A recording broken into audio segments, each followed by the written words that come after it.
Hello. So this is my second vlog and about my 20th take. I'm sitting here in my garden. I decided to kind of move out of the house because it's quite early in the morning and I didn't want to wake my wife with my voice. I'm quite cold. Well, my head is quite cold as I'm supporting a new COVID-19 haircut. Again, my wife, who claimed she was quite good at cutting hair.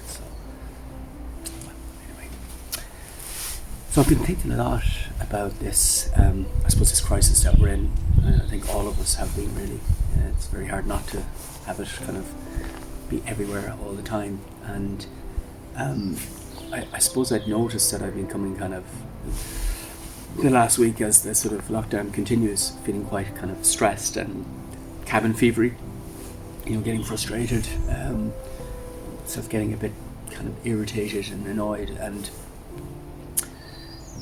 I'd had a chance conversation with a neighbour of mine, just so I was coming on a walk and obviously maintaining social distancing, and he'd said something that really kind of struck me. He'd said that he not so much he minds so much working from home, but it's the feeling that he has to do it. There's something about choice being taken away, and it got me thinking about kind of existentialist writers who talk a lot about choice and uncertainty and finding meaning in suffering and those concepts, and they seem really important for me at the moment. I have some quotes here that I've written down from different wise words from different people.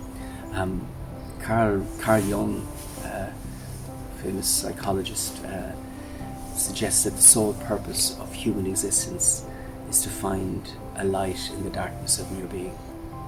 And I think for me, I realised in my sort of social distancing and in my working space that I needed to find a light in that darkness. Stanley Kubrick, the great filmmaker, says we need to find our own light.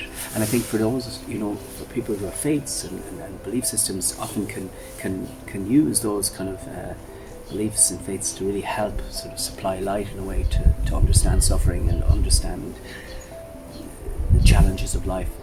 But for those of us who don't have that faith, we still do need to find our own light in some way. And I think it's really important, that sort of spiritual connection and that's where the existentialist writers really kind of help to kind of provide a context in a way to make sense of uncertainty. The wonderful Albus Dumbledore, I have to remember this for Harry Potter fans: happiness can be found even in the darkness of times, if only one remembers to turn on the light. So I had to remember to turn on the light. So I picked up Man's Search for Meaning by Viktor Frankel, and it's a wonderful book. But Viktor Frankel, he had developed a therapy called logotherapy, which is about trying to find meaning. It really is a therapy of meaning, finding meaning to our experiences. Because once we have meaning for something, it makes it more manageable and bearable. But he at the beginning of the book is a really profound read about his experiences in a concentration camp, and his wife died in a concentration camp, his parents died, large numbers of family members died in the concentration camp. He survived, but he nearly died of tuberculosis. Really powerful and profound sort of capturing of that awful experience. But one of the things that he says is that for us too, that we can bear the worst experiences if we have meaning, if we can find meaning for our experiences. And for him, he says it's so unique for every individual. Every person has their own story and their own experience of something, but if we can find meaning for that makes it bearable. And that meaning doesn't have to be a huge, profound meaning of life experience. It can be something as simple as, for him, it's around hope or the future, thinking about what he might do in the future, the people that matter. He talks about, he mentions a couple of people in his book who were really in a very, very dark place, and understandably, but for them to survive, they were going to survive for their loved ones on the outside, and I started thinking about the meaning of, on a much lesser level in a way, but my meaning for me, obviously for all of us, we're stuck here, we're not allowed to go out, the choice is taken away. but we can take the choice back for ourselves and say that we're choosing to do this as well. I'm choosing to not go out, to social distance, to stay at home, because I don't want more people. I want this virus to stop as soon as we can. However long that takes. But if my actions can in some way contribute to that, in some way flattening the curve, as I say, then my actions have a meaning. And of course, and that then makes it a bit maybe easier to manage the stress and the cabin fever and the frustration and the irritation, because all of us will have it at different times.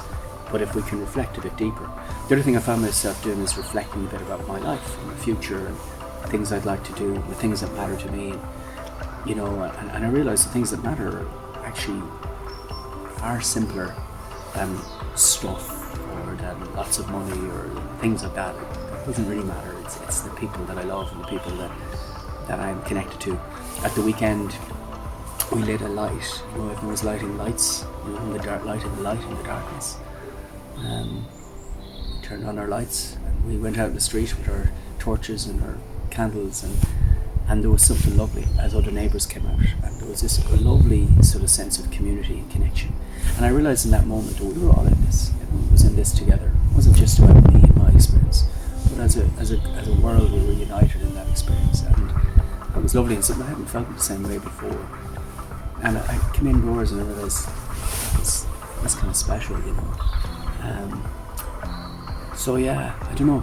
So this kind of meandering vlog for me is really centered around finding meaning and maybe finding a light in the darkness for ourselves and to make sense of it. And I'm always reminded that different concepts of mind serve to illuminate the pathways and illuminate our pathways. So I'm lucky with the work I do. I get to read different theories and they can really help sometimes. So hopefully this has been of some use. I find sitting in the garden, the sun is shining and birds are singing, and it does remind me that I am a part of this. I am not all of this. I am part of this. That helps me as well. Because we will endure and we will come through this. And maybe we will have learned something. Maybe I'll have learned something. And maybe the things that matter won't be the stuff. Be something else. So, thank you very much. Stay well. Stay safe. Until next time.